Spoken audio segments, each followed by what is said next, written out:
Members of the Hinyo Trap Youth Council Nongstoin detained 4 suspected drug users and peddlers in Nongstoin market yesterday.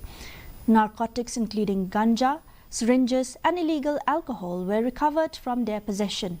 The seized drugs were burned in the presence of police and public. This is the second instance of HYC apprehending drug offenders in Nongstoin market.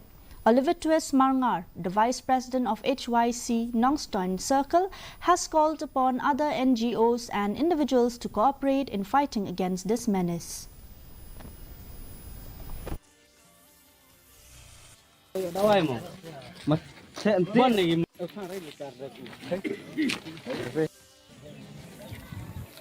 Nila yas nok tilang, dah kajing yas lang, kajing trelang kirupat ba kisalong kami ha kibabuan giliang nila ban kenra ha kini kasni ke mata nila labru ya ki nong di drop kinong khai drop kumta te hadin ba nakaliang jungi kum kasyang nila lap pat nila yok kem ya kini kibru ba di drop nila bat eki bat nila IT eki sekipulet bat ya kini kitiar kiba maki kipindon kam kum eki drugs bat kiwe nila thang mat bat ki police